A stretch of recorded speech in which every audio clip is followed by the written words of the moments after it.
I don't give a fuck if I got Tourette syndrome. That's a I'm fact. gonna say what the fuck I want, and I'm gonna say the most vulgar shit I can say when I see black people on stage. You are on record consistently saying that you acknowledge how your Tourette shows up. You don't go into spaces, or you are nervous to go into spaces because you understand how your Tourette's show up. So why'd you go? Volume 2. This is our show. Introspective Insight. Introspective Insight.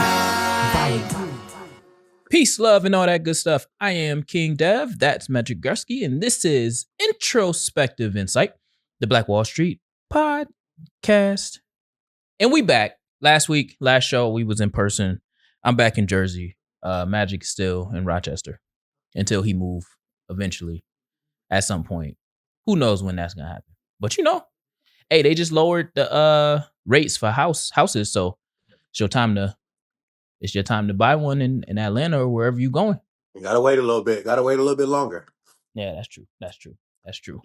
Well, we've been waiting for this episode.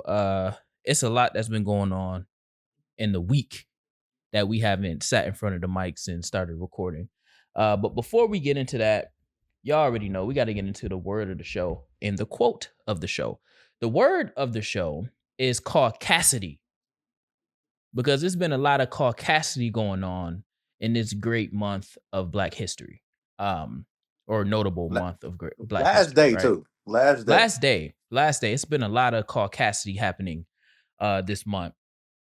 And for those of you who don't know, because there is a group of people, there is a conglomerate of people who do not know what caucasity is. So we just gonna educate y'all real quick, because this is Introspective Insight, and it actually comes from our vast dictionary of AAVE, and it typically refers to the audacity of white people practicing white privilege in real time and in our faces. So and racism, and then you act as if you're ignorant to social What the norms, fuck going and on? you just act like you ignorant. So we call that caucasity, because white people in general, not talking about all white people, but we're gonna cast a very broad blanket. White people who don't practice caucasity for a living, y'all know who y'all are. So, and you also acknowledge the caucasity that goes on around you. But the definition, it refers to audacity of white people, or the ability to take extreme risk, act with ignorance, or ignore social norms with an expectation of safety or impunity to others, that others may not have. That is literally what caucasity is.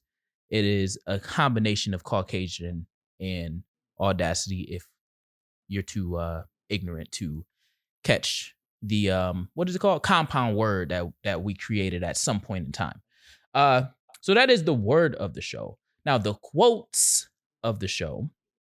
Here it goes. There it goes. All right.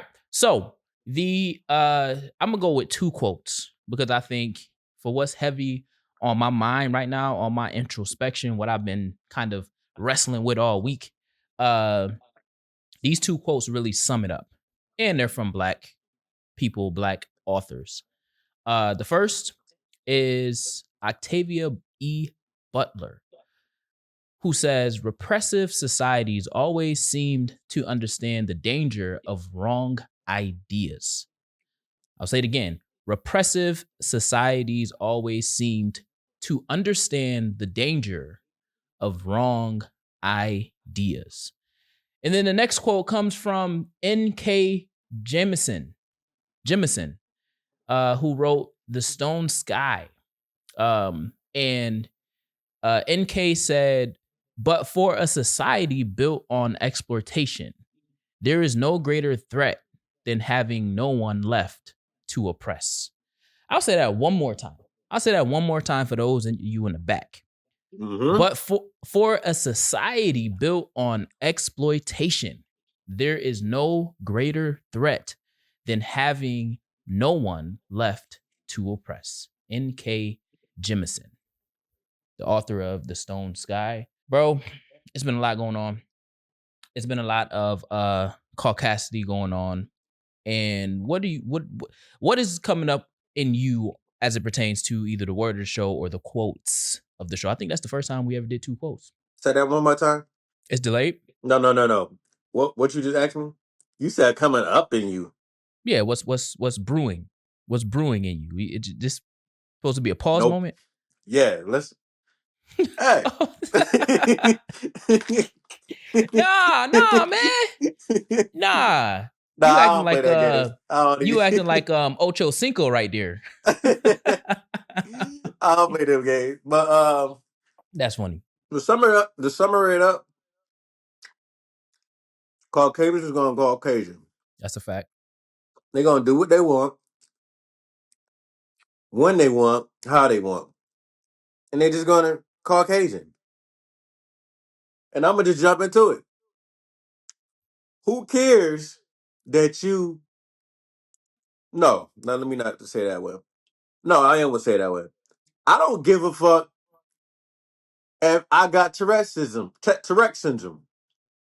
That's a I'm fact. gonna say what the fuck I want, and I'm gonna say the most vulgar shit I can say when I see black people on stage, and I know this is their moment. Mm-hmm. I don't give a fuck. Mm-hmm. And you know what? I'm gonna come in your award show, and I'm gonna do it numerous of times, not just once. I'm gonna do it several times, and nobody gonna get me out of here or say anything about it. That's just how I feel. You know, you just jump right into it, and I think that was one of the first things that I wanted to talk about because if y'all don't know, well, y'all already know because it's been going all through social media, and I've been holding my tongue because one of the things I like to do is listen to as many takes as I can, as much as I can consume all of the time that I'm on social media because I'm not like chronically on social media. And one of the first things that I uh one of the first things that I thought about when John Davidson, whatever that man name is, John Davidson, uh said it was, wow, where have you heard like use that word? Right. And then it comes out that there is a specific form of Tourette's that Correct. Yeah. causes you to say racially Vulgar shit. insensitive things and more vulgar and things of that nature. And then I see people in the Tourette's community, specifically black people with Tourette's, come out and say like, yeah, you can't control it, but their form of Tourette's is way more Tourette'san than John Davidson, Nigger. right? And it's only when you're seeing black people, right? Now they did say that he said like a PDF file and all of that stuff before he like eventually like left. I want to put this on wax that I do not care if you have Tourette's. I don't care. We don't care as a collective. Why?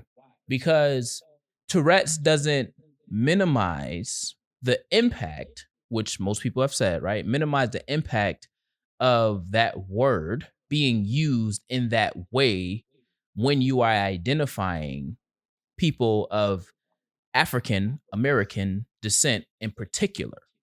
Now, the BBC, the Great Brits and the Brits and all them over there, they have a very high tolerance for racism, as that's how their society has socialized them people over there, including black and brown people. However, they are not directly connected to chattel slavery. So, because they are not directly connected to chattel slavery, there is a disconnection on why it should not be tolerated at a high level, right? So when we come into the room, first of all, I didn't even know Delroy Lindo was British. When they said like one African American and then one, at least one African American on stage, I thought Delroy was black American. I didn't know he was black Brit, but I digress. Um, One of the things, and the reason why I say I don't care about your Tourette's, is because you are on record consistently saying that you acknowledge how your Tourette shows up. You don't go into spaces, or you are nervous to go into spaces because you understand how your Tourette's show up. So why'd you go?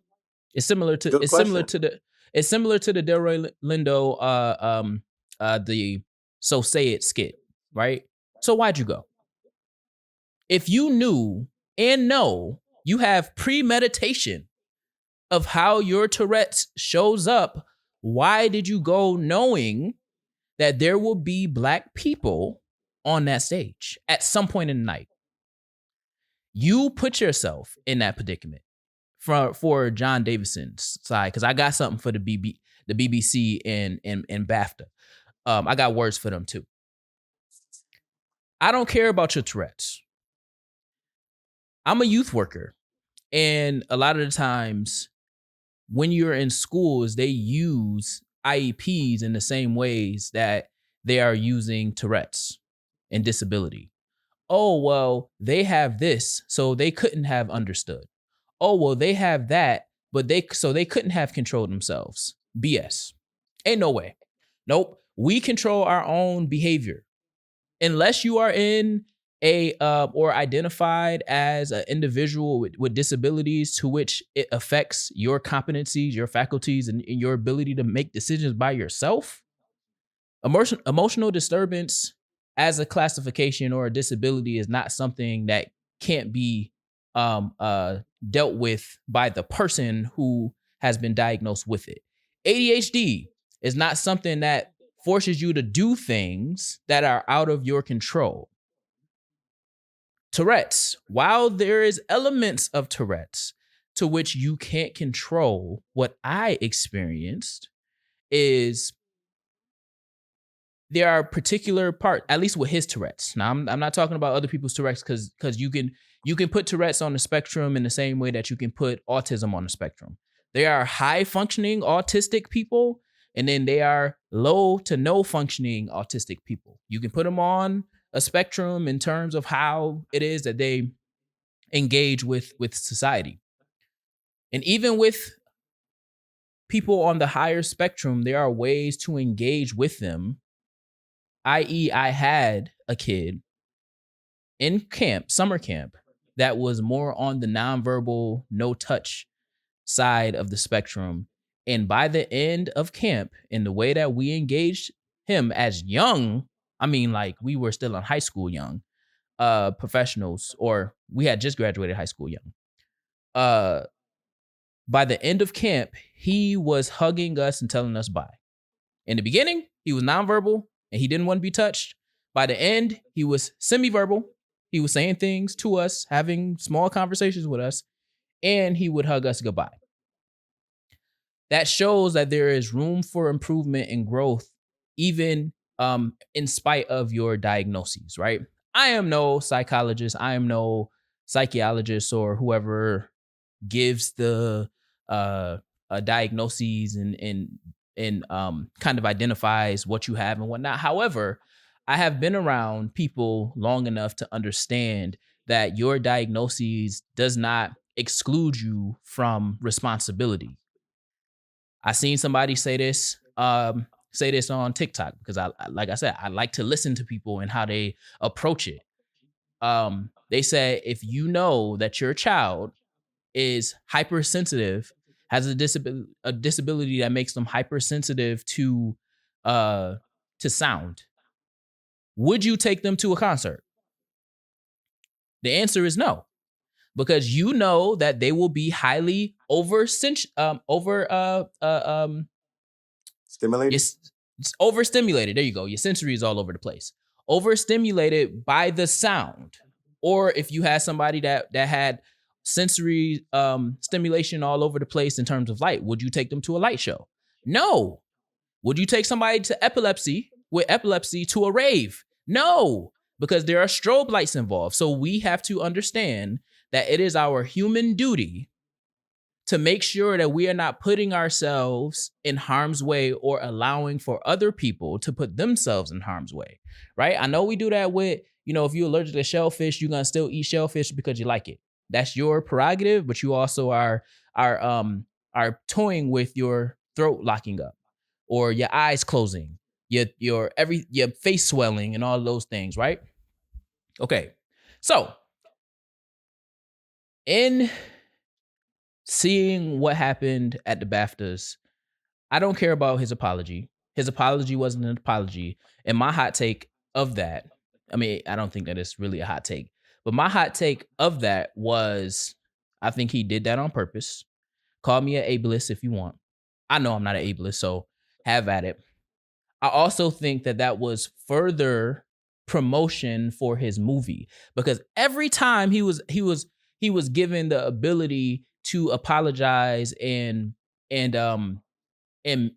acknowledge his wrongdoing, he promoted his movie and said, "This is a form of Tourette's, and I can't control this. Go and watch the movie, and you will learn more."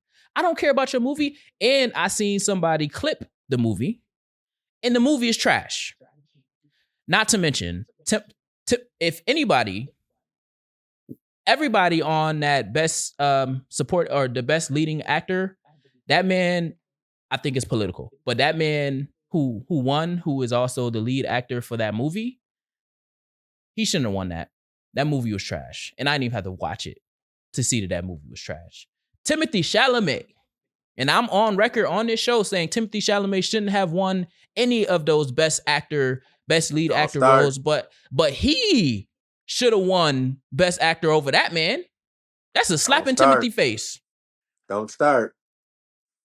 I'm gonna digress on that point, but yeah, bro, I think I don't care about his Tourette's. I don't care about his form of Tourette's. On social media in this short week, I seen more people with a more severe form of Tourette's than he. And if you can sit in that crowd and you can cheer for the lead actor of that movie that's based on you to win an award and nothing happens, he can win that award and you don't shout anything. Yeah, I think that all that is premeditated, and that's something that Caucasity does, because the Caucasity of all these people are defending him, saying that, oh, if you're not supporting him, then it's ableist and things of that nature. Nah, no, y'all don't get to act ignorant on account of our emotional trauma that y'all caused. Now for the BBC, before I pass it down. Now for the BBC and the BAFTAs, you chose to leave it in. And that, to me, is a extension of you all's tolerance for racism in your society. What y'all didn't know is black people living in America, black people who are native to this land by way of chattel slavery and Western Africans being brought over here through the transatlantic slave trade. If y'all didn't know, we don't tolerate that. The Caucasity. Y'all didn't put free Gaza, free Palestine. Y'all didn't keep that in there. Y'all didn't keep the PDF file in there, but y'all kept that one in there. Yeah, it was I think it was premeditated. I think it was facilitated promotion of that movie for us to have this type of discourse, if you will, and then to go watch the movie in order to see if it's even to see what his form or his severity of Tourette's is. But that man is from Ireland. He's nowhere near from anywhere that the N word with the hard ER should be used, right? And he's from the group of people that white people always co-opt to say, "Oh, we were enslaved too." Man, don't get me started. I I mm-mm, mm-mm. I don't care about I'm your not with Tourette's. it. Yeah, I'm not with it. I'm not with it. I don't care about your Tourette's, and don't come on here thinking that I'm supposed to care about your Tourette's because you said it. Nah, you don't get to hide behind ignorance, or you don't get to hide behind a disability and say that, oh, it was unintentional and we say things that's unintentional. Nah, Then no. don't bring your ass there then. Don't at all. Or if If you you do, go and then ahead. you know the severity of your disability. You have acknowledgement of your disability. You said it. You even made a movie about it. So Hmm. why even go? Why are you here? Just stay at home. And and again, that's caucasity because he wants to be not. He was. It's so many things that just didn't make sense about the Marketing. story. It's marketing, absolutely, because now they have Tourette's. Even that CEO of the Tourette's organization that is an advocate. Everybody needs to educate themselves. Educate yourselves on racism. How about that? And isn't Tourette's not fully under like they understand it, but not don't know like the cure or under or the exact um biochemistry chemical thing that's going on. They don't really get it. Yeah, it's no cure, basically. Yes, yeah. It's under the same umbrella as ADHD, just on a different side. Mm-hmm. Stuff like that. So, but again, well, honestly, the reason why they didn't they don't know about it is because they didn't have a bunch of black people to test to see more about it. They didn't have lab Mm-hmm. rats. You know what I'm saying? Because they know about syphilis. Why? Because they had a bunch of black and brown people, black people in particular with syphilis, to learn about it. The internet taught me this one is something similar to that. I mean, this show is something similar to that. But yeah, I think that he uh intentionally did that and calculated, because the other part for me is you can, because you have been diagnosed with Tourette's, you can now blurt out anything you want and then hide behind Tourette's. You can do anything involuntarily and hide behind Tourette's. Fucker. I'm sorry, I got Tourette's. It My reminds fault. I got me, Tourette's. it reminds me of the episode of Family Guy when he said he was tardy. Mm. And he went into the lady's bathroom. He was like, "Oh, I'm sorry. Oh, I'm sorry," because he got diagnosed with being that. Come on, they miss me with all that. Miss me with all that. That's Oh, mm-mm. and let's jump into the next one.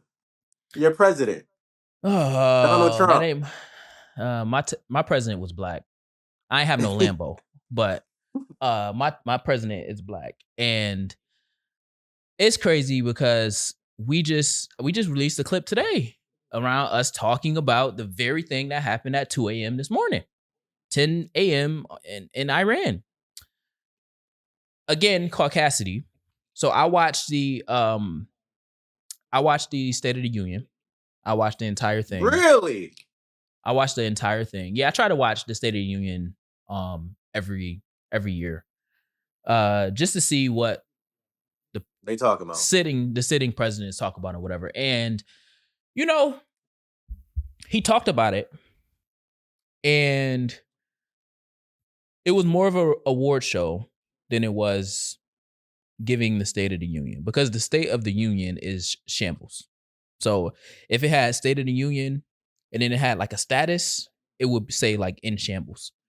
Um, and again, I go back to, there is no way that Israel has these white, decrepit white men clinging to the need of power like this, and it's been happening since the 1900s. When I say 1900s, I mean 1900s, because I think you looked it up last show and said that Israel was like formed um in the 1900s or something, like, I don't know.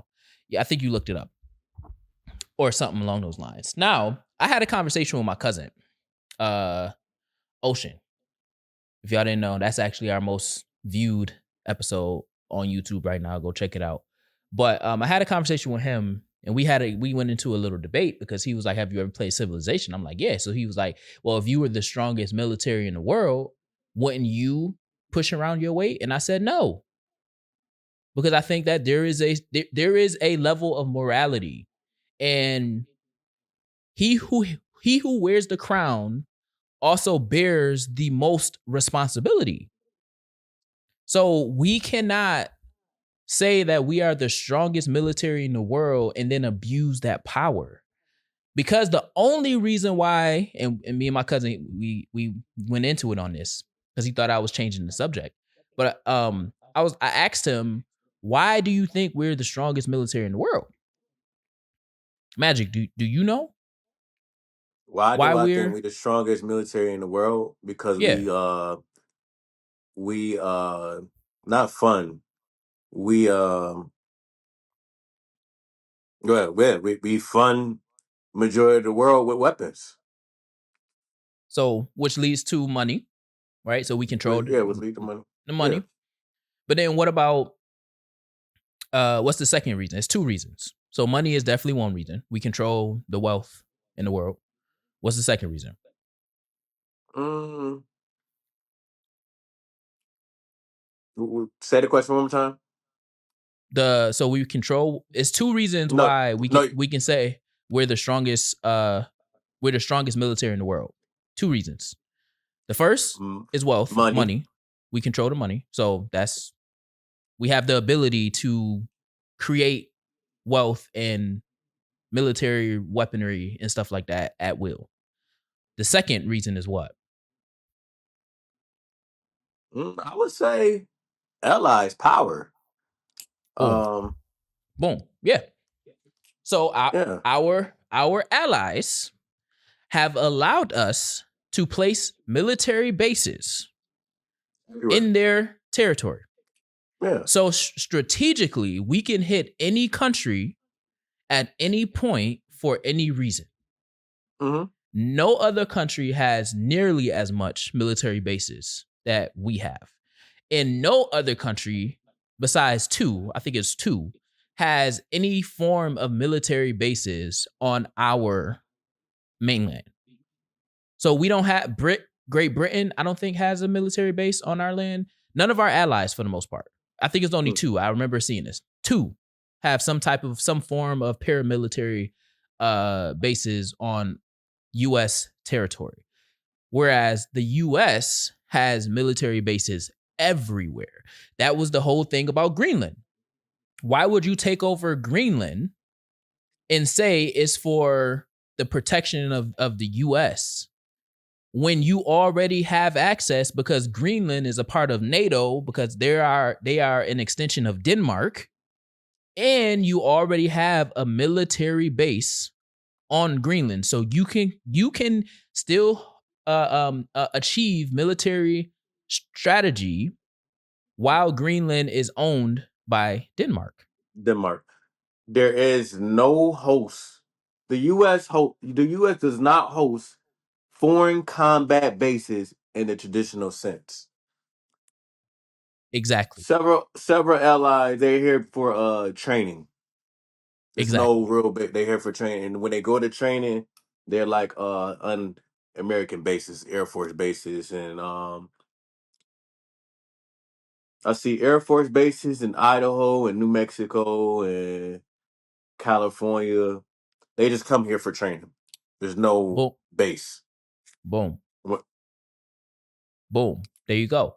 So we. So I was when I was talking to my cousin, I'm like, you can't throw around your power and then expect and um um uh kind of impede on allies nation sovereignty and then believe that you would still or can still be considered the strongest military in the world when you are impeding on treaties that allow you the permission to be the strongest military in the world, right? So we're going back and forth and he's like, yeah, nah, I don't necessarily agree with that because even with even if you take away he posed a question around, if you take away all of the military, like withdraw your military from those bases, would you still be considered the strongest military in the world? And I say no, you wouldn't, because then where does all that equipment go? And he was like, don't change the question. I'm like, no, you can't. If you took away, I think we have over 140 military bases around the world. Around the world. If you can't take all of that equipment and bring it back to the US. Case in point, Afghanistan. We watched it. Afghanistan has tanks and artillery and all that stuff because we could not take all of that back when we vacated and left Afghanistan, right? We don't have the ability to, right?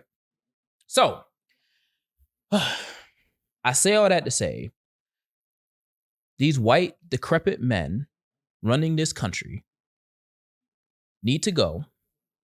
We have just waged war on, I won't even say we, the white men in power who are puppets of Israel have just waged war on Iran without congressional approval. And they are hiding behind Iran being or Iran creating ballistic missiles. Now, ballistic missiles and then obviously nuclear warheads or whatever the case. But in June, they said that they depleted the nuclear warheads, their nuclear program. I don't know what's going on, but even in the State of the Union, even with this attack on Iran, we are living in a society who caters to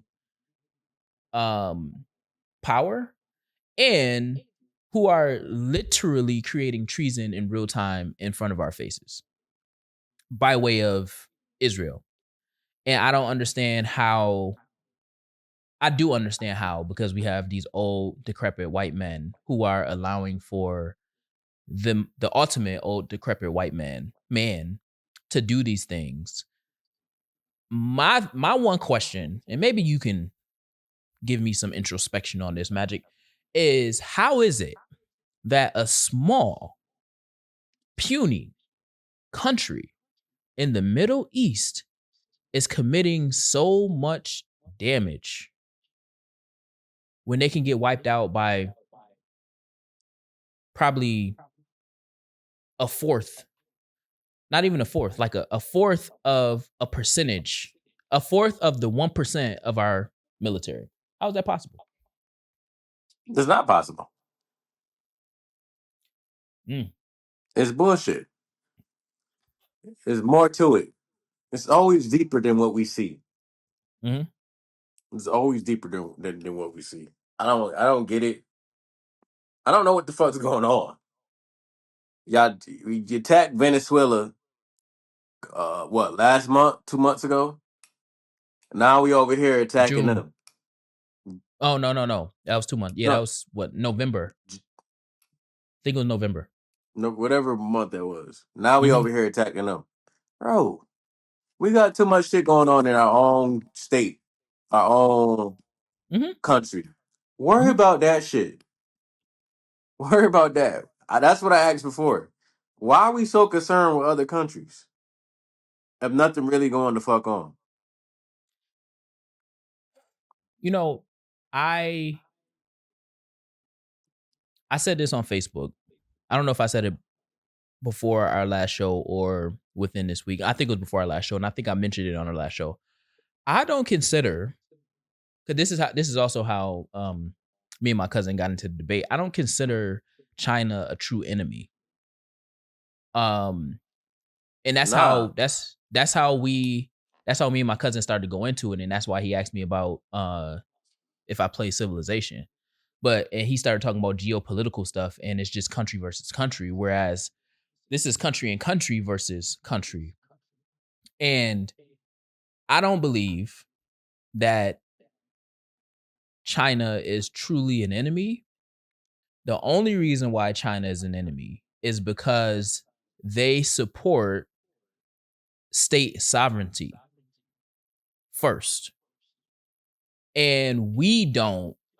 acknowledge or support state sovereignty if it's not in the best interest of the money that we're trying to control. Iran controls oil. The Middle East controls oil for the most part. Mm-hmm. Argentina controlled oil. Our dollar is creeping lower and lower. I hear an echo. I don't know why I hear an echo. Me or you? I hear myself. It's a small echo, and I know I'm gonna hear it in the as I'm editing, but whatever. How about now? Hello? Hello? Hey. Okay. Okay, I don't hear it no more. I probably have my headphones up too damn high. Oh, okay. That's weird. Anyways, um, so the reason why I said and I continue to say China is not really in my mind an enemy, and it's because China, along with other like India, Iran, they said it too.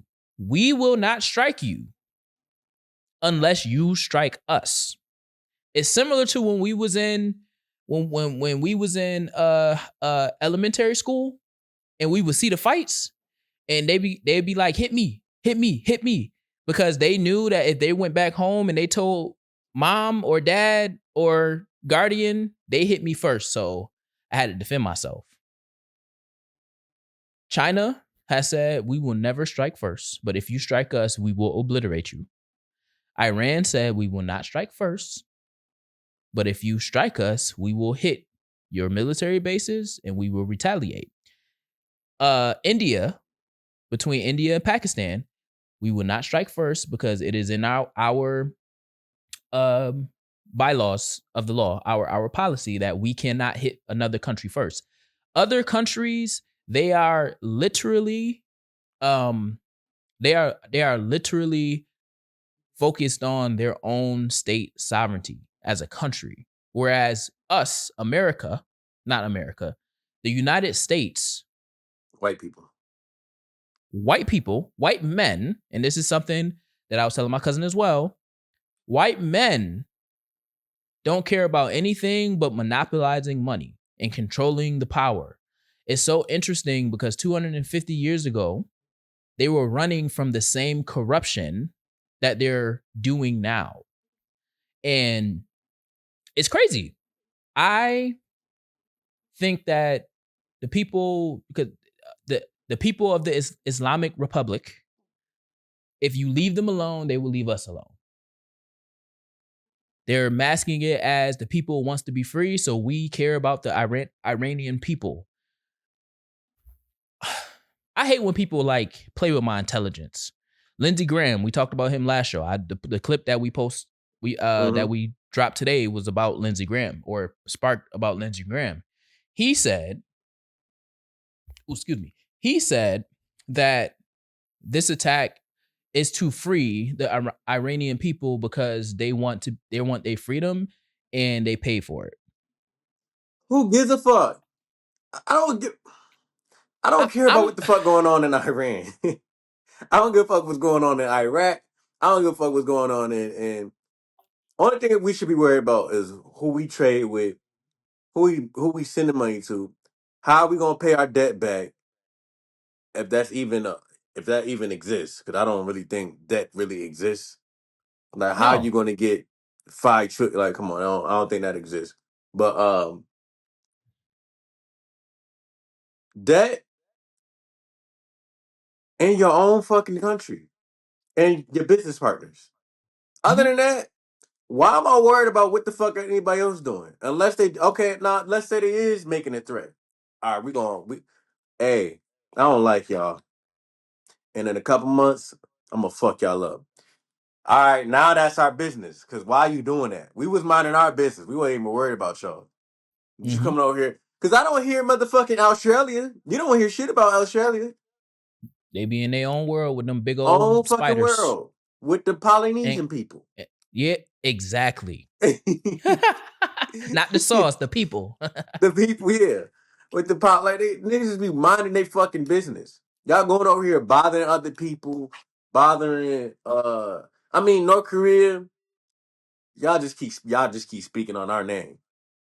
We ain't even worried. I Mhm. mean, y'all. I mean, we are connected to South Korea, but come on now, just But give this shit up. even South Korea, I just seen something that said America won't dare to mess with South Korea. Well, South Korea is there's military base in South Korea, so I mean North Korea. I meant. oh, I'm that's what I say. they won't dare to mess with North Korea. They're not doing this for North Korea because North Korea got I, that thing, and they show I it every don't think year.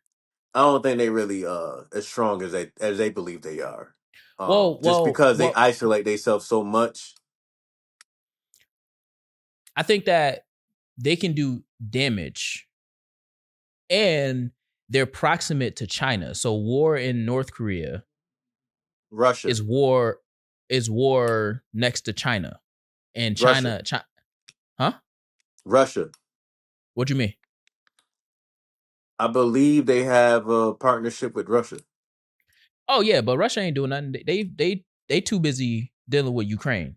I'm talking about if you bring war to North Korea, China has a reason to join that because it's right there on their border. Yes, Eh, Russia, but it's right there. it depends. I mean, that's a whole different country. I know, Just like the fight with Taiwan. but They, again, which is another one that we might be seeing soon. which That I've I've been waiting. I'm keeping my eyes on that just because that's right near Japan, and I got family in Japan. I'm thinking about going back to Japan, so that's like something to keep your eye on because you don't want to be what? there and that shit pop off. Yeah, yeah. I mean, Taiwan is a little more south, It's um, south, but it's but part of it's all in Japan. that. It's all in Yeah, that yeah. region. I don't. It's I not think just that America. that's It's that more. whole what Yeah, you call it, a like U. the Philippines and Yeah, all of yeah. that. It's a Yeah, whole shit. Japan is part of that. So yeah. I think that one is a lot more far fetched because there is no foreign country that's pushing that war.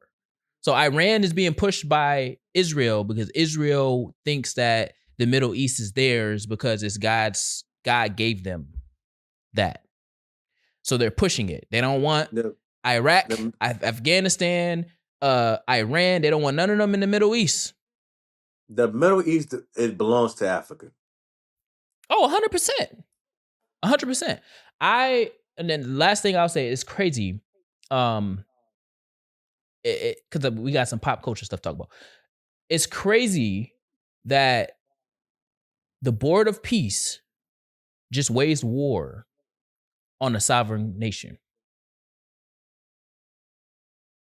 And that Board of Peace has people, leaders from the Middle East in particular. That's another thing. These leaders from the Middle East are brown people. Yes, Brown people. yes. I don't understand how in their mind that, whoa, I don't understand how in their mind they can back this white decrepit man that's calling himself the president of the United States. However, I understand why because it's proximate to power, right? If I join you, nobody would dare to mess with us. But also this board of peace, as you look deeper into it, that is $10 billion of taxpayers' dollars, and then a paramilitary force that Trump will control until he die, because he ain't giving that up no time soon. So he gonna be, the chairman of world leaders even after his presidency, and he'll be able to wage war in a sense with a paramilitary force from different nations. That is mind blowing to me. And yeah, bro. I don't know. That's that all Three that more stuff. years. Nah, I need the midterms. Yo, everybody go out and vote in the midterms. Flip them seats blue so you can send all of them to jail. Marco Rubio, send him to jail. Pete Hegseth, send him to jail. Pam Bondi, send her to jail. Um, Donald Trump, send him to jail. JD Vance, send this whole administration to jail, including Mike Johnson, the Speaker of the House. Send them all to Last jail. one. Last one. Bill Gates. Him and Bill Clinton talk. Yeah, him and Bill Clinton and Are you Hillary fed talking up with about. them? Yes, Caucasity. Y'all got caught. Y'all are in the files, and there are pictures. This dude Bill said it don't matter what the pictures are showing. I had no knowledge of the crimes that he was doing. BS. You are the government. The government knows everything. That's also a line from Head of State Chris Rock. But the government knows everything. That's another thing I was telling my cousin. But I'm like, yo, there's like he was talking about. Well, did you hear about the when he said the State of the Union address around stopping inside trading? I'm like, yeah, but I think that's a political. That is one of those political chess moves that gives him a few points up in the midterms. Oh yeah, you're gonna see a lot of bullshit going on when the midterms get closer. A lot of Yeah, bullshit from politics, unless politicians. unless they unless the government, the Congress in particular, says if you are a federal congressional member and the president, you cannot do any trading if you hold this seat. Unless they say something like that, inside trading is a wash. It don't matter what they do or what they pass, they still gonna do it. I was like, by proxy of being in Congress, you know what things will affect the stock market before it happens. Some people in Congress were in closed door sessions and they knew about this strike. Chuck Schumer knew about this strike. Mike Johnson knew about this strike. So if you know about this strike, you can start to sell stock or buy stock that will be ultimately affected. That It's is a like form of, cheating. yes, that's It's a like form of cheating in inside trading. parlays. It's like Right. cheating on betting.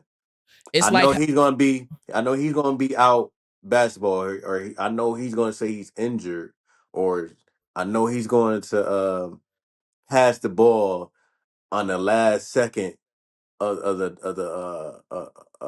the quarter, so he mhm. won't get 27 points. So I'm gonna bet 10,000 on him because I know Yep. he's not gonna get 27 points tonight.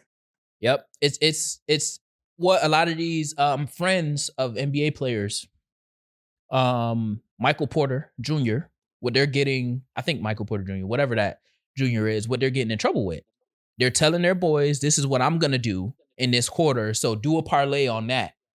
We're gonna hit big. By Not knowing that they're proximity, watching it. right? By proximity of the institution or the people that's making these plays, you are going to inside trade, inside bet, all that stuff. Like the streaker who bet on himself to run To on do this. it, yeah. Yeah. It happened a couple, I think 2, 3 years ago. 2-3 years ago. He got arrested for it, but he made like $10 million. I could pay for my own bail. And I What can I was say, gonna oh, I'm say, sorry. I don't know what I was gonna say. yo, yo, But it popped in my head when you was talking about the shrieker. Yeah, that's basically what it is. But go ahead, let's move forward. yeah. Anyways, y'all keep up on that. But I definitely was waiting on letting it loose on John Davidson and that and his racism. I'm not with none of that. Don't come over here with that. And if y'all go on my TikTok, I talked about that weirdo Teray talking about it's in some instances it's okay for white people to use the N word if it's culturally accurate. Get out of here with all that. nonsense. What the internet teach you, man? What the internet taught me was about Gasper Younger. Ever heard of him? Nah, I don't know who that is. Gasper Younger was in Africa. They slaved him, brought him over here, but not to, I mean, America, because it's part of America. They brought him to Riva Cruz, Mexico. Mm-hmm. He went there, he got enslaved, right? Mm-hmm. And then he ran away and ran into the mountains. He brought a Okay. bunch of people with him, about over 100 people with him. So the Spaniards went up there and try to, bring his ass back. So he was up in these mountains for 30 years. So before the Spaniards went there, as he sees like the van going to supply the plantation, they would go and take everything that was in the van. So that's weapons, food, all types of stuff for over 30 years. Mm. So then when the Spaniards went up there, they like, hey, there's like 550 of them. Mind you, he only got like 120, 115 people with him. Spaniards go up there, they're like, yo, we don't, just come on. We don't want to fight. We can do a little treaty or whatever. Gasper said, fuck all that. Mm. And they fought. They sent their ass back down the mountain. They stayed on the mountain. They go back up there with people. They fight again. They got tired again. They ass whooped. So what they did was burn all the shit down. They burned the village down. Burned all the shit that they Mm. had down. So what Gasper Younger did was move higher up in the mountain and reset. We do all the shit all over again. Mm-hmm. So the Spaniards got tired of that shit and said, you know what, fuck it. Just don't come down here fucking with us. And we'll leave y'all alone. Y'all ain't gotta be slaves, y'all ain't gotta be none of that. We gonna leave y'all the fuck alone. Y'all cool, we cool. Just don't tell nobody about this shit. So he's one of the first people to come to America, fight for his rights. Well, not even rights. There wasn't no fucking rights at that point. But fight for Mm-hmm. what the fuck he believed in. He was freed. He freed a bunch of other people, and now they have a town named after him. Because of what he did, and the What's town his is still there. Gasper Younger, Yanga, and the town is still there. It's Younger Town. That's what the internet taught me. What so the internet taught you? all right. So mine is not as powerful as a revolutionary as yours, but it's necessary because our bodies, black people, black and brown people, our bodies have been researched on and genetically altered and mutated and tested and breeded in order to um cultivate and craft the wealth of this country and of this world per se, right? Oh, the glasses then came out.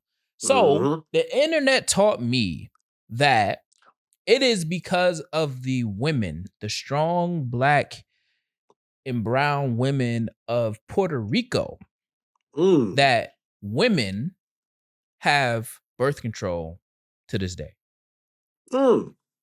So, it was white people who went to Puerto Rico and they, similar to what they did with syphilis, they told lies in order to get the women of Puerto Rico to basically sign on to the trials. I don't know. I don't remember what the lie was, but basically they were testing them and making them sterile in order to formulate chemically what the birth control pill, and all of the different variations of birth control is to this day.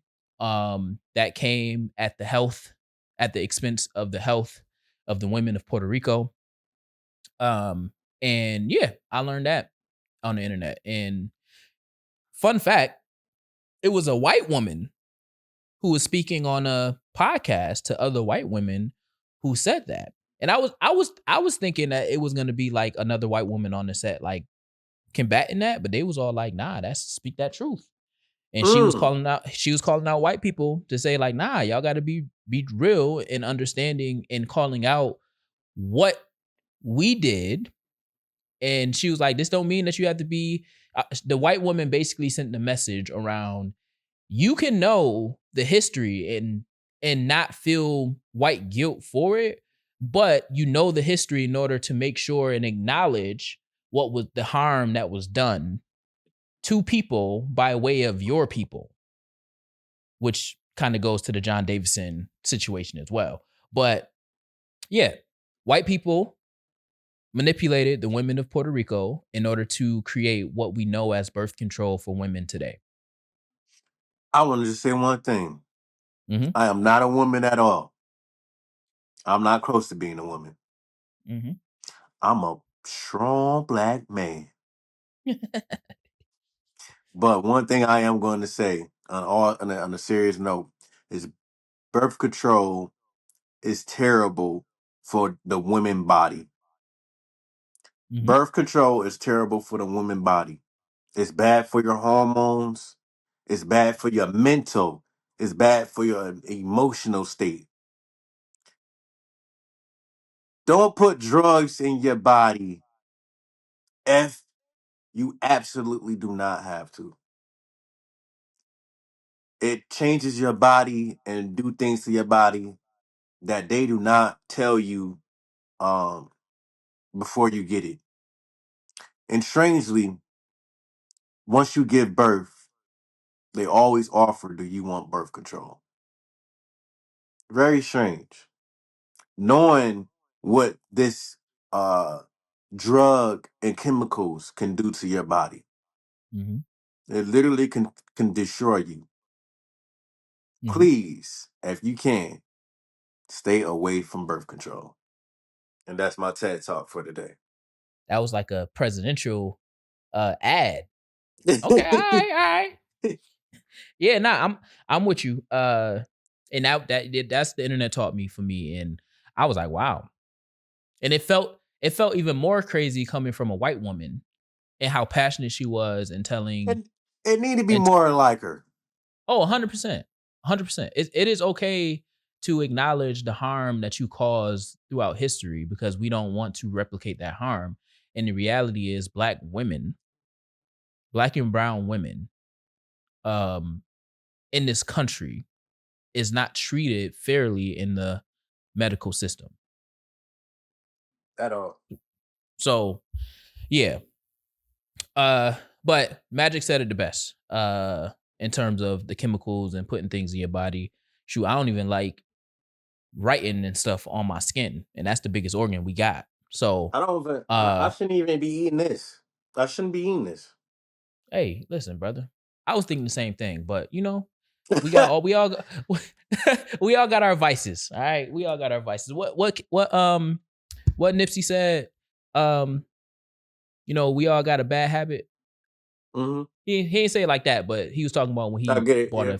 a $50,000 chain. We all got to give in to something bad, right? hmm But okay, so we got a couple pop culture things. I want to start off first by because this is Introspective Insight, the Black Wall Street podcast, where we want to promote the Black Wall Street mindset overall, right? Afrocentric thought, reason, knowledge, uh, approaches to life as we know it. And I want to read something that I came across that came from Ryan Coogler. And he says, my award is the opportunity to have this job, meaning in Hollywood, the opportunity to go write a script, get a crew together, hire union jobs, contribute to people's health care, insurance, and their families. The fact that I have this job and continue to have it is the greatest gift. And that was a direct quote from him as somebody asked him if he cares about winning an Oscar. And he basically says his greatest gift is to have a job in Hollywood or to be working in Hollywood. And what that brought up for me has nothing to do with Ryan Coogler at all. but has everything to do with our the way that we shield ourselves from what we know is inevitable in this society.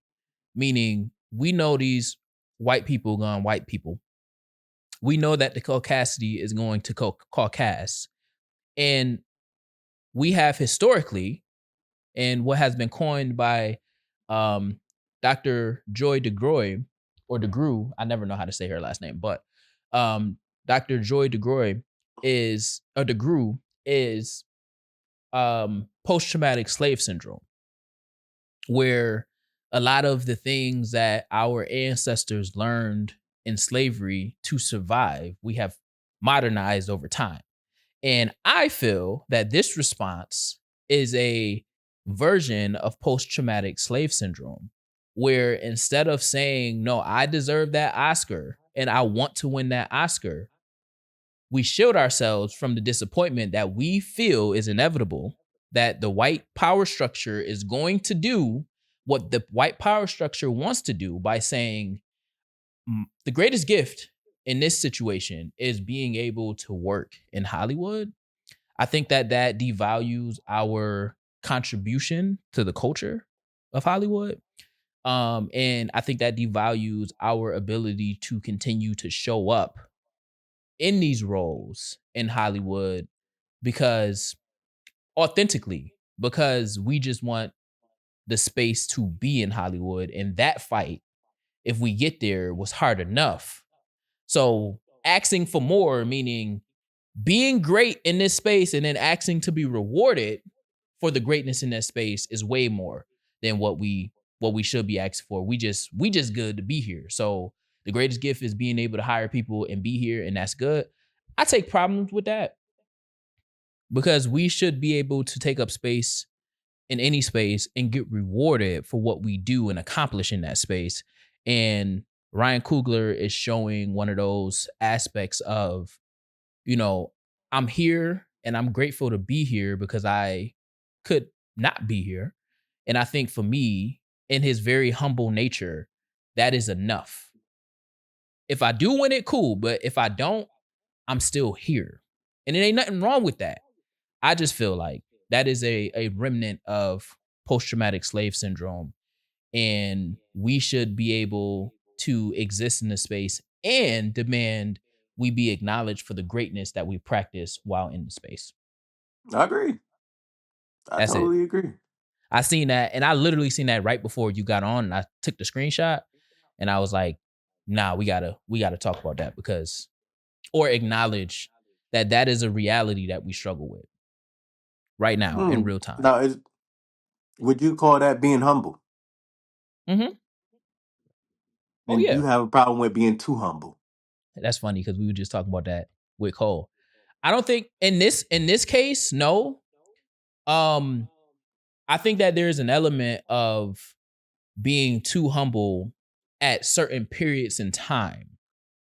But I think that sometimes our confidence and our ability to stay confident and demand our uh to be confident and demand our respect and our acknowledgement and achievement in spaces over oversees supersedes, I said oversees, supersedes the need to be humble. So for example, Kendrick, Drake, they both showed up as confident. So now in the battle, it was less about the music and more about who continues or who sustains the most confidence over time through the lens of music, like through their music, right? Cole, we talked about this last week. Cole is a master. So in your rollout, we don't want to hear about all that other stuff. I know it's good in terms of the artist and knowing the artist, but we know who Cole is. We know who J. Cole is. We understand Jermaine Cole's story for the most part. Be the master and be confident as you're rolling out. The reason why we're so amped about the fall off is because you were saying you was that guy for 3 years straight on features confidently. So we're looking for that confidence in the rollout and you explaining how we got to this point. We're not looking for you to be overly humble because we know that you are humble. And it's one of those things where when you are naturally humble, that comes off in how you engage with the world. Ryan Coogler has been overly humble, and we know that he engages in the world in the way that this quote comes over. But it also shows that we know that just being in the entertainment industry is the greatest gift alone, because we're connected to the system that otherwise rejects our art.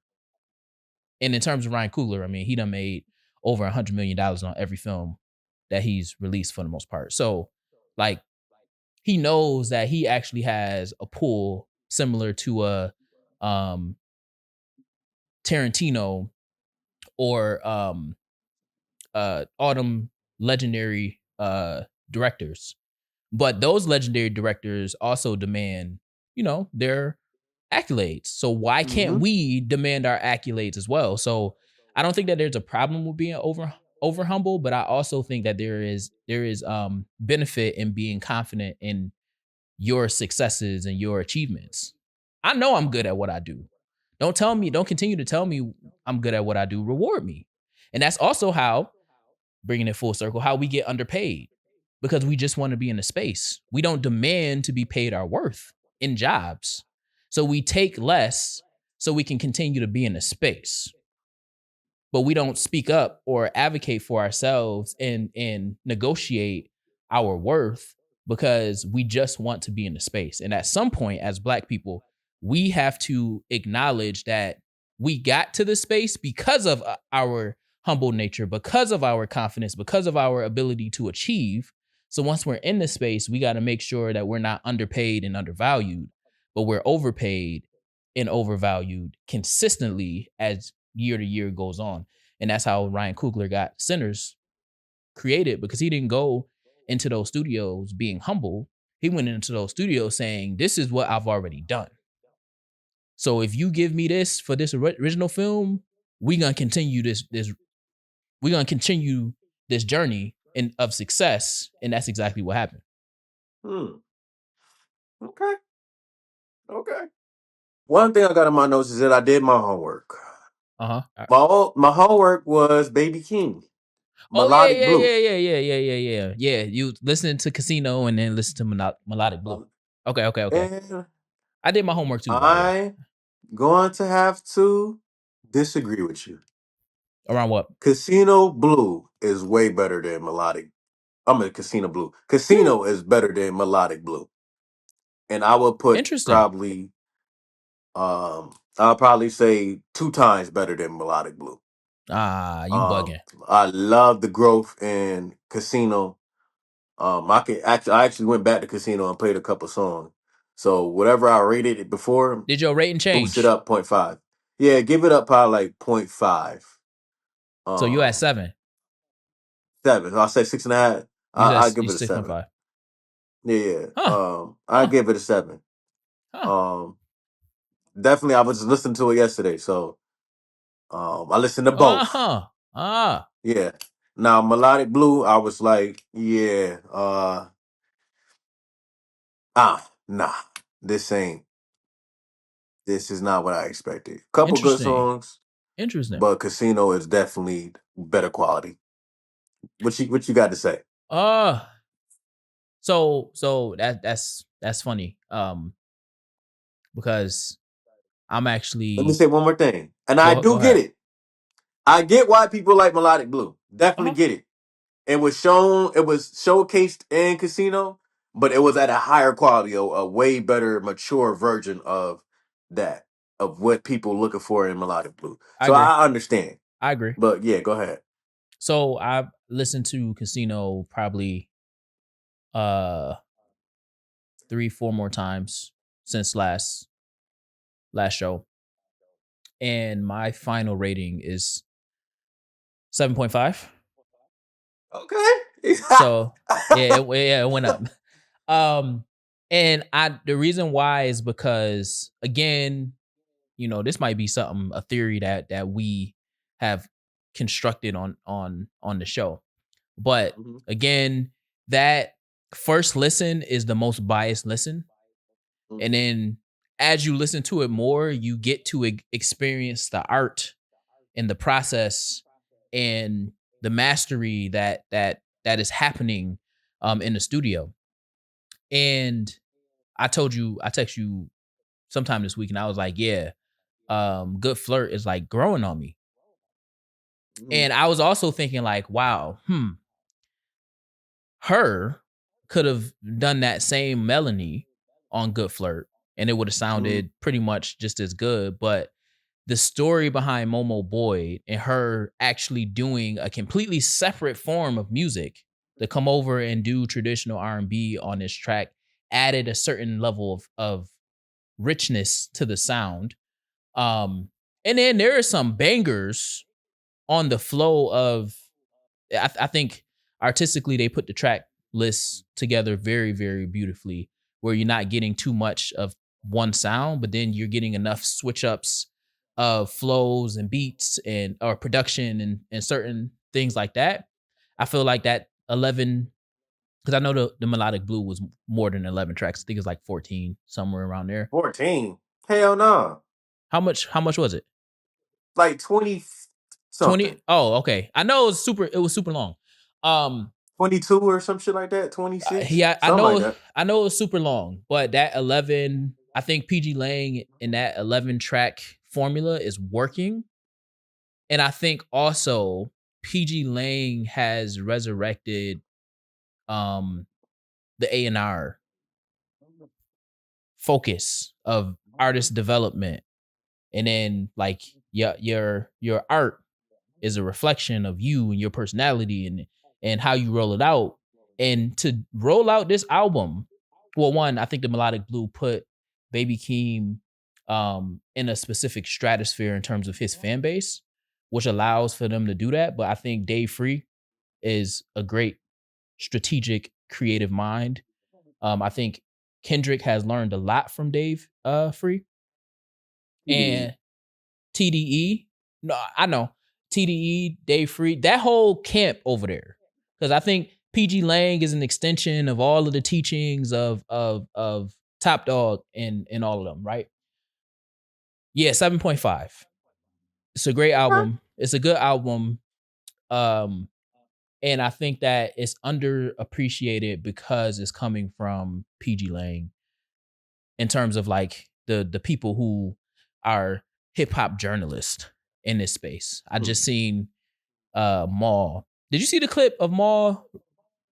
They was asking who um they was listing a bunch of rappers and asking if they are better than Drake.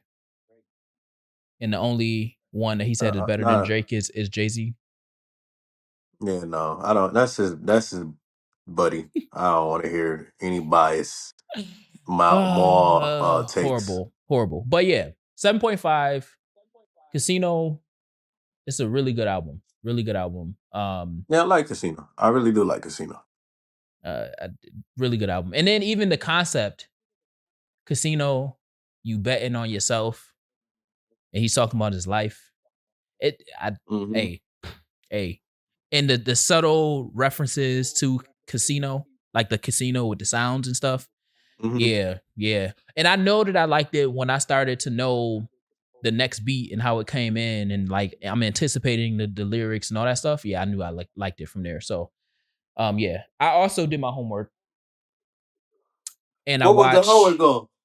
I watched Yeah, the yeah. Joe's Road Trip, man. First of all, I don't know what got into Tyler Perry, but I wasn't expecting the raunchy nature of this movie. That's number one. Number two, I don't really like how it ended on my movie brain, Yeah, but yeah, it was a really, I had to watch it twice because I fell asleep because I tried to watch it late and we were just talking about all nighters as we getting older. Yeah, we ain't doing that. But I watched it and I really enjoyed it. The comedy is raunchy, but it's not Tyler Perry-esque, but it's very, very it was very enjoyable. I think that in terms of a temperature check for Black History, releasing that in Black History Month, it works. I think that he could have did a little bit more in terms of like, because I the whole taking the pictures in the various spots. I think they brought that home really well, but at the same time, like I thought that it would be a little bit more commentary between Joe and the grandson. I think they could have put a little bit more commentary in there, but it was really good. It was funny. It was really good. Uh Everybody need to watch that because I think the the hoe and how she was like, you don't know what this is? You don't know this is where Emmett Till, this is where the sit-in. And I was like, oh, that is where all those yeah, it was dope. The way that they put it together was dope. Uh I my movie brain is like, dang, I could have had a little bit more, but then again, the reveal of why he was taking all those pictures, and then also like the way that the grandson was like super modernized around current things like global warming and not littering and things of that nature, which caused them to hold on to those things. And then he's also green in terms of all of the relationship stuff. But then the black woman teaches him that, and then that yeah. Yeah, I appreciated the way that. And for those people, I mean, I understand that she was the hoe and all that stuff, whatever. But for But those, very intelligent. yeah. But for those people who say Tyler Perry only writes black women in one light, I think this movie starts to shatter that that theory because I think it works, especially for the character Joe and his background and what he always has talked about over time. It works. It works. I thoroughly enjoyed that movie. And what was your favorite scene? You know, I think I think my favorite scene was when they went into when he was driving and then he stopped to use the bathroom and he went into the biker club. Yep, I know it. I know it. Cause I seen it, I'm like, oh, this is corny because he doing all this karate stuff and whatnot. But it's like that point was the climax of the story because then everything else started to break down. Um, like why all of that wasn't there, but I think that was my favorite scene just because of all that other stuff and why it is that he did that because he even through all of that he was still thinking that he's accepted everywhere. And if that never And he was, happened, none of that other stuff in the movie would have been relative. yeah, and the speech after that, after the fight, and what he was doing during the fight, Mm-hmm. bringing out the chair, Mm-hmm. Mm-hmm. Yeah, he like, brought out but the doing shit. it, he doing it in a funny way. Yep. Like I enjoyed it. I enjoyed it a lot. Yeah, Um, that was definitely my favorite scene. I probably watched about 6, 7 times just to laugh at it because I'd be crying laughing. Yeah, You know what? we never explored Joe. I ain't never been the type to go and sugarcoat anything. You got a girlfriend? Huh? No, no, no. I want to know if you got a girlfriend. Yeah, he was like, ho ho ho ho. Yeah, he ain't never had it on him like that before. He said, You oh had a ho ho BJ ho ho before? ho. You had a BJ uh, before? You mm. ain't never had no BJ. It look like you be giving up. Even Yeah, that. the piece because there were subtle things in there that is relevant to this generation of kids, and it's also calling for the intergenerational relationship and responsibility, right? So like the dad is not wanting to uh disappoint his son, Mm-hmm. but also shield him from what he felt his dad did to him. Mm-hmm. So he's overcompensating as a father. And that also leaves room for uh malpractice, I would say, when we're talking about Mm-hmm. Afrocentricity. And there's no way that any black person living in this country should ever ignore the realities of history in this country. And I, this is a personal opinion for me, I don't believe in sending our black kids, to white institutions to learn. in primary and secondary education. Higher ed is a little different because we have more PWIs than we do HBCUs. And then there's a lot of different factors that go into why we would choose a PWI um, over a PBI or HBCU. Uh, However, when we're talking about elementary school, public education in Black and brown communities is the best bet, even if the education is not top tier. Me and you both are educated from the same public school system.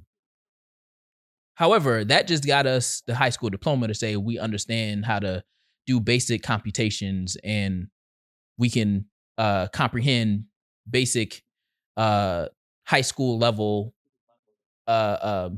verbiage and all of that stuff. All the rest of our intellect came from us picking up a book and reading, turning on a podcast, doing whatever it is that we do in order to enrich ourselves. And I always said that our kids are as smart as we teach them to be. Yep, So, it starts at home. yep, it starts at home, it stays at home, it continues at home, it sustains at home. So, I think that movie is a perfect iteration of how the older generation can provide guidance to the newer generation. And one of my favorite moments in the movie was when Joe threw his cell phone out the back of the car and he said, "You all you doing is looking at that. This is your time to spend time with me. You don't need to be looking Mm-hmm. at that phone." And then he threw his cell phone. And the only cell phone that was present was an old phone that we used to use back in the 2000s, where it don't Mm-hmm. have internet connection like our phones do now. So I thoroughly enjoyed it. The content matter is super relevant, and Black History Month was the perfect month to release it. Grab that drink out the glove compartment for me. All right, thank you. You gonna be you drink that?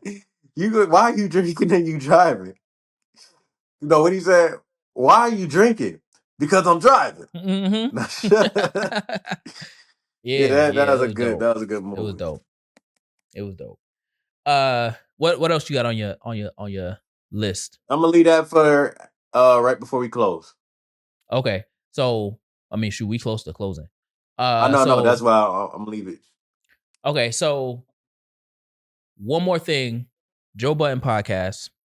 Uh, I just seen a list. I mean, a list. I just seen a clip of them listening to Yachty talk about how Rapper's Delight was whack, and that if they released that back then why can't we release what we released? Because you ain't. He said hippity hoppity hippity. That ain't saying nothing. So why can't we release music now? Because he thought that was whack. What's your take on that? I don't listen to anything that he says or care about anything that he says. I seen it and I just ignored it. And then I seen the freestyle. And I just ignored it. Just only thing I could say is pay respect to your the those that paved the way for you. Mm-hmm. Mm-hmm.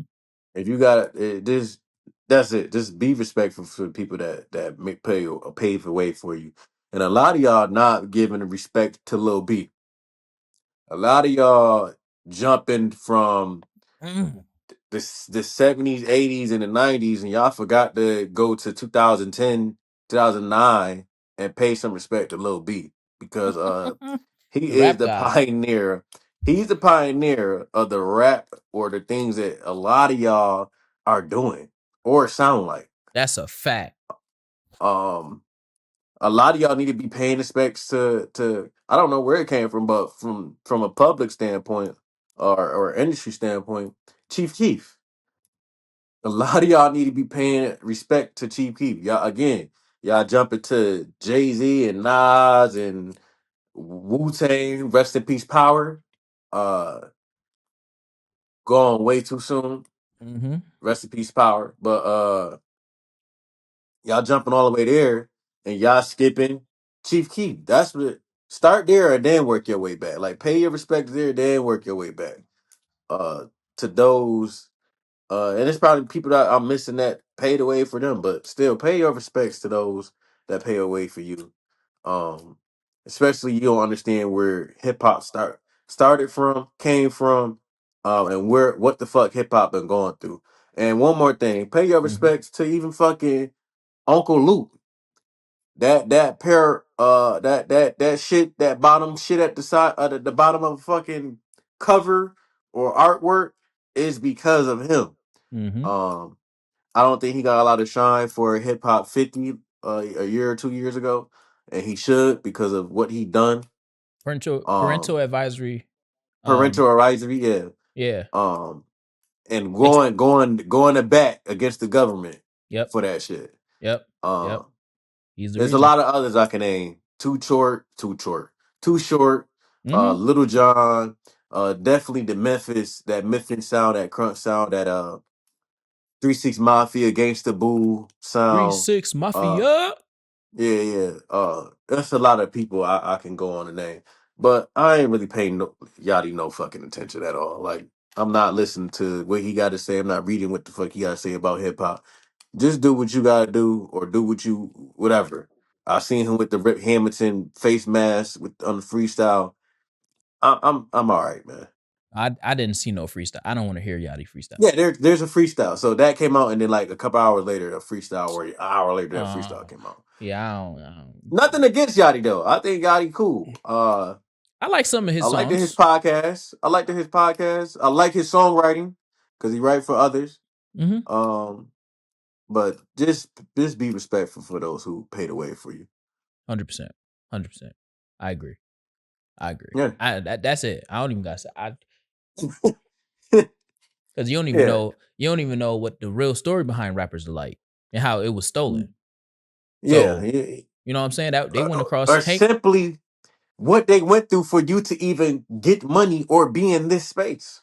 Correct. And one thing I will acknowledge about this segment of the Joe Button podcast is them acknowledging that like at that time that was hot. And at that time, it wasn't about the raps because that was the first rapper that group, Rappers Look at hell Delight, game. Sugar Hill Gang, I meant. That was the first group, not the first group, but that was like the first major group to be put That was the put on a first commercial label. song. Yeah, like, and then you have because One of the first commercial you songs. had the message first in Grandmaster Flash and the Furious 5. That was different though. Because when Sugar Hill Gang came out, that was more so because Africa Bambaataa across the bridge refused to monetize his song. So then they took the song and gave it to Hank across the way, and then they made Rapper's Delight. But that Mhm. Rapper's Delight song is literally African Bambaataa. That's his song. But regardless of all of that, at that point in time, it was more about breaking than it was about rapping. Rapping as we know it is a extension of what they were doing as it went more into the 80s. So what rapping as we know it now, that started with LL Cool J and his Def Jam run. From there is when we started to get the rapidy rappers coming out because they wanted to follow in the footsteps as the GOAT and all of that stuff.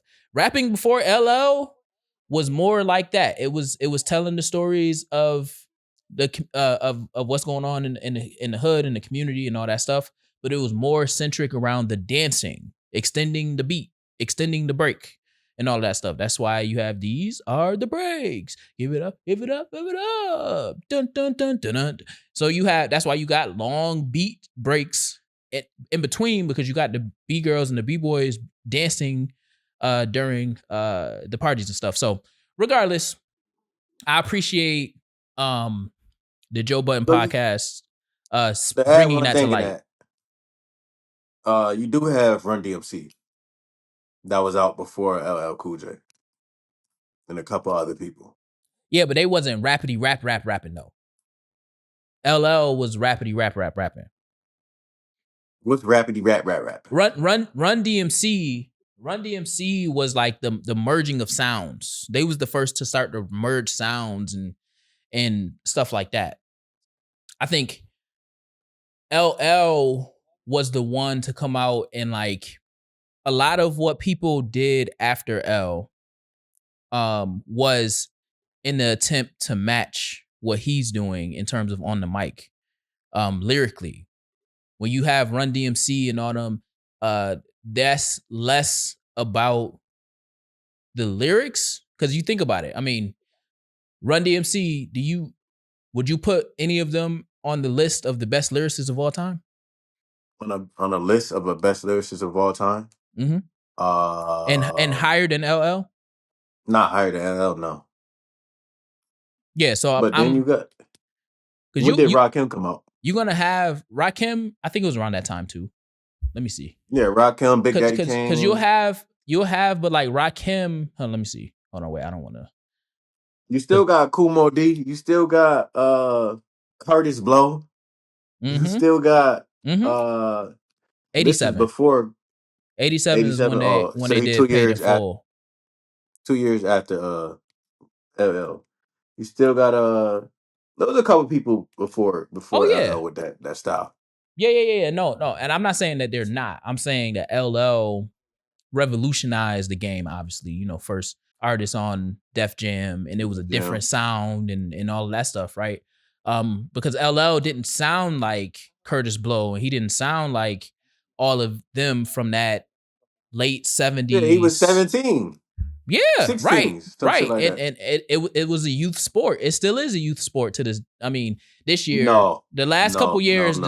the last couple years, it we've been challenging that I youth don't sport I don't piece. think it ever been a youth sport. I just think that we just don't take care of our legends. What you mean? I Hold on, don't wait. What you mean it wasn't a youth sport? I Every don't think it it was was just I don't think it was simply just a youth sport. I think we just in hip hop we just didn't we just threw out whoever been out too fucking long. It's like, all right, we need something new. All right, we need something new. Well, in reality, that new shit probably was weaker than the older people, just because of the wisdom and the things that they had. Like for instance, I'm I listening. would say LL is one of those people who rocked out in what 4 decades, 3 decades. He had a hit, 3 4 decades. Each decade had a hit. Mm-hmm. So how can it be a young man's game when he has hits in his 30s and there's people in their 17 that 17 18 coming out that haven't even touched what he done yet and was out for years after and he came out with another hit. What when do you feel youth is over Um, in hip hop in general? in general, Yeah. as in which that part like Like youth and what like just age. age Yeah, like when do you take away the youth identifier? after 25. Okay. Okay. Okay.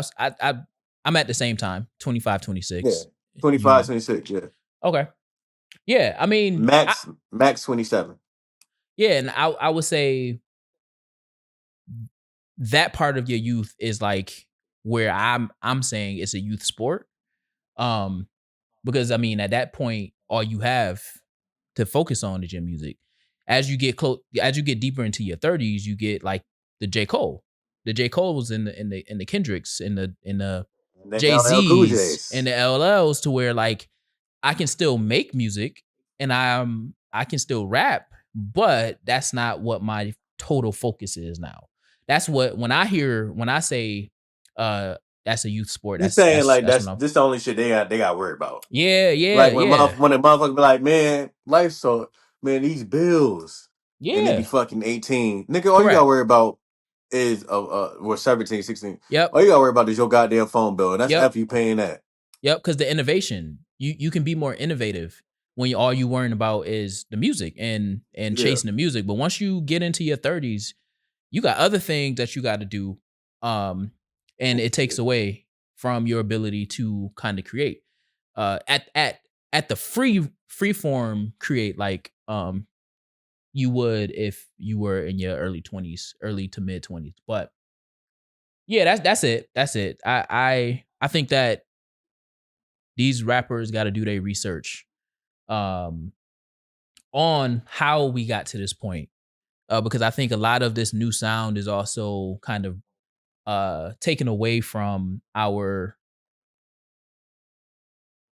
taken away from hip hop because you're trying to downgrade or disrespect what came before you.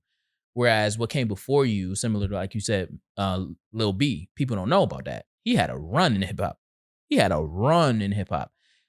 Ice JJ Fish had a run in hip hop, more so on the R&B side. But like these are still elements of how the music can turn up. I think this generation's Ice JJ Fish and Lil B is Sexy Red. No, I'm not gonna go that far. I don't know. I don't want to say Ice JJ Fish had a run. I ain't gonna go that far. Hey, But it might not been mainstream, but hey, World Star Hip Hop, every time he released a video, it went viral. hey, That's the reality of it. But yeah, that was the only thing I had. Let's do the song of the week. song of the week, I'm and gonna go then with yeah, the last question. mhm. My song of the week or song of the day will be Birds and the Bees, Baby King. That's funny. That's the one with the dun, dun, dun, dun, dun, with the casino sounds. How it start? No. Mm-mm. That's I the don't sec. remember how it start. I just remember the hook. Oh no, casino. No, casino is the one with the dun, Yeah, dun, dun, dun. That's funny because my song of the week was out of Birds and the Bees and House Money, and I chose House Money. House Money. Yeah, Birds and the Bees is my house. I'm at Yeah, my house. Birds and the Bees is my song yeah. of the week. I gotta I have a very affinity for really good production, and Yeah, then his production on there a- and was you great. and then you lay yeah, lyricism fits the production, and both the production and the lyrics tell a story. Yeah, I'm that's my song of the week. All right, I think that was the first time we had a song of the week from the same project. Same album. Yep, Mm-hmm. same album. Mm-hmm. All All right, right, here's my what's the question. last? What's the question? How are we closing this out? Lately I've been doing this. I don't know what it been, but this is my question. What do you believe is the financial role of a man in a relationship? Huh? That's a that's a good question. The financial role of a man in a relationship is to take care of everything that he needs to be considered stable. Can you elaborate on that? Oh yeah. So What's everything basically? everything is everything. The financial role of a man in a relationship is And let's to say, let me put this in. Let's say you're in a relation. I mean, am I getting there? Do I need a midday nap? Let's say Uh, y'all living together. So you living together, you got vacation coming up. You living together and you got vacation coming up. What's your responsibility? What's the man responsibility? yeah. So unpopular opinion. I don't believe in 50-50. Uh which I mean, whatever. I don't believe in 50-50. I don't believe in gender roles, right? I was raised on being able to take care of yourself, cook for yourself, wash your own clothes, all that stuff, right?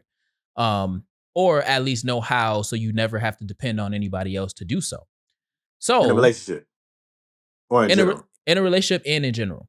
So Okay.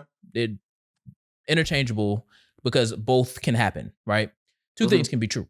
So when I think about a man's responsibility as it pertains to a relationship financially, it is the same responsibility that he would have outside of a relationship. You still got to eat. You still got to pay for the roof over your head. You still have to pay for your utilities. You still have to pay for your Wi-Fi. You still got to cook. You still got to wash your clothes, all that stuff. So, as a man, your role, if we're talking about gender roles, is to provide and maintain, and protect. You cannot protect if you don't have a house over your head. You cannot protect if you're malnourished. You cannot protect if you can't call for additional protection. You cannot protect if you got dirty clothes, right? So, Yes. my very hot take, I'm if you protecting with will. clothes or no clothes. Uh-huh. Naked, I don't give a damn. Yeah, right, right. Dirty, I'll put them clothes back on if I gotta protect. My fault. I'm sorry. Go Word. Nah, ahead. you good. You good. Because all of that is true. However, my take on the financial piece is a man should take care of whatever he needs to take care of in order for the household to be secure. So that means you got to pay rent, all the rent. If you got to pay all the utilities, pay all the utilities. If you got to pay for the laundromat, pay for the laundromat. Pay for everything that you would have to pay for if you were by yourself. Now, the caveat to that does not mean that the woman doesn't pay for anything, because you would have to assume that there is two-way communication and other things are being co-opted. So if you run out of money, there's another, we can assume in this scenario that there's another income that is in the house. So you have to do your due diligence in communicating how that other income is supplementing what you can't pay for. And you have to make sure that whatever you fall short of, that is being covered by the other income. And that can also be vice versa, right? Because the one thing in financial health is you have to make sure you are paying yourself too. So in all of this, you are still paying yourself. You are still making sure that you have the money, the discretionary funds in corporate world is what we call it, to do what you want to do. If you want to go out with the boys, if you want to go drink, or if you want to eat out instead of, your meal prep or whatever, you still have that because you're taking care of your money responsibly. But when it comes to bills, when it comes to rent, when it comes to utilities and the lights, we don't desire to be homeless. We don't desire to be in the dark. And we desire to make sure that we can take care of our basic needs. There should never be a debate on who pays for that, because we all need that. Pay for it, and then you negotiate and you talk about how we're dealing with or paying with all of the fun stuff. So if we're going on a trip, we're making sure that the money and the lights and stuff stays on. So when we get back, we can continue process life as usual. So that's my answer. The man take cares of what he would have anyway, what he would have had to take care of anyway, whether he was in a relationship or not. Because once you get into that, you pay for this and you pay for that and you pay for this and you pay for that. That's how most relationships start to break down. Because as soon as they don't pay their half of whatever, now you feeling some type of way because you feel like your money got to pay for their half for something that you are using just as much, if not more. And none of us know how to count joules, joules and meaning like electricity. We don't know how to count wattage and things of that nature, and don't know. None of us know. Don't none of us know how much wattage we're using. If I leave the light on a little bit longer than you leave the light on, now I got to pay a little bit more. Nah. At the end of the day, pay what you owe to the system, and then we gotta have fun together. That's what I got. Hey, one more thing. What you saying that? Mm-hmm. I asked this question to somebody else. They said they'll get a house account. A house account, like where you put the bill money in. Yes. Uh, I think that works. I think it's more of a bill account. Uh, Bill account, house account. yeah. I mean, I So, won't I won't and call it one a more house account, thing. but What about vacation? I think it depends. I think that one a little bit depends because that's not a necessity. So I think that more so depends on scheduling and planning. Mhm. Because we don't make the same amount of money. Nobody makes the same amount of money. You might have side quests and things of that nature that you're doing. So for me, I would say that for vacations, that is more of a 50-50 esque type vibe, because even if you do a even if you do like a cruise, there's a price for me and there's a price for you. If we now let's say you're in a situation where you got kids, that's still there's a price for me, there's a price for you, and then there's a price for our kid or kids. So you just got to make sure you got enough money in the bank in order to cover all of that. Now, who account it comes out of, it don't matter because it might be something to where you pay for um you pay for the cruise and then I pay for the hotels and the flights. It's gonna level out to be the same thing. And if we got this, to your point, if we have the house account or the bill account, all of that is good. So then we'll have the travel account, and in that theory, the vacation money coming out of the vacation fund anyway. So I I think that one, if you're not that solidified, that'll fall more in the 50-50 type situation, with a little bit of caveats or asterisks next to some of the expenses. But at the end of the day, if we're going together, at the end of all of it got to get paid. So it might be, I might take the brunt of it right now because I got the most flexibility, or like I have a apartment and you live in the apartment, so I'll cover the apartment and then you cover like the trip because we got that extra money. But again, that comes with with the relationship um around communication. Only thing I'll say is that I agree with you until a certain point. A certain point is yes, I'm already taking care of my shit. You already take care of your shit. Mhm. You live in your own apartment. I live in mine. Okay, now we move in together. Mhm. For one, this got to go on somebody's name, right? Rather it's mine or yours. Or both. I don't see, or both. I don't. If it's both, that's even better. I don't see a problem with um splitting it, and this is why, because we're supposed to be a team. We're supposed to be teammates. Not only are Uh-huh. you my lover, you're also my partner. So with that being said, even if you fall on like that's as long as it's communication. So couldn't get your half this month. That's fine. I'm not gonna be mad at that. I'm not looking to. I'm not counting. I'm not counting how long you leave a light. So I'm not counting. No, whatever is set is set. All right, here go my hair, go your hair, boom, and we just keep moving on from here and there. You worry about your personal stuff. I worry about Mhm. my personal stuff. Mhm. Your car note is your car note. My car note is my car note. But the things that we share together should be split because we're doing it together. Otherwise, I could just do this shit myself because I was doing this shit myself before I got with you. I'm Mhm. with you to make my life easier. I'm not with you to add another bill or to take care of another person. The only time I'm taking another care of another person is if it's a child, because a child can't go get a fucking job. A child can't go do the. Child ain't even fucking asked to be here. Mhm. Mhm. So that's the only time I'll be taking care of another person. As well as, don't you want your own shit anyways? So instead of you paying full rent by yourself, we can split the bitch down the middle.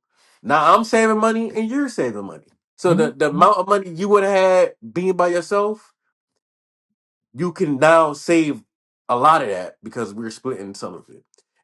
I also believe that some of the shit, some of the shit you might want to take. You know what? This month I'm gonna take care of the groceries. Don't worry about it. Now we Mhm. ain't got you sit. It's gonna work out. It's gonna be a balance beam. As long as somebody counting shit. What are we counting for? We're teammates. We supposed to be.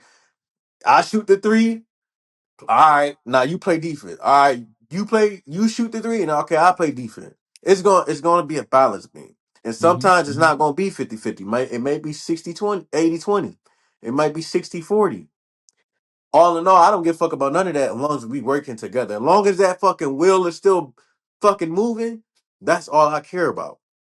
And I don't care if I gotta be the one that's pushing a little bit more for the next 2-3 months, but and then eventually we get back to we working together. Because you want to be a part of my life as just as well I want to be a part of your life. But I don't want my life having the responsibility of making sure everything is good with you the same way I gotta worry about everything's good with me at the same time. That's how I look at it. Nah. Vacation, just like how you said it. That shit gonna about. You pay for the hotel, I pay. Cause mostly, I now like food and shit.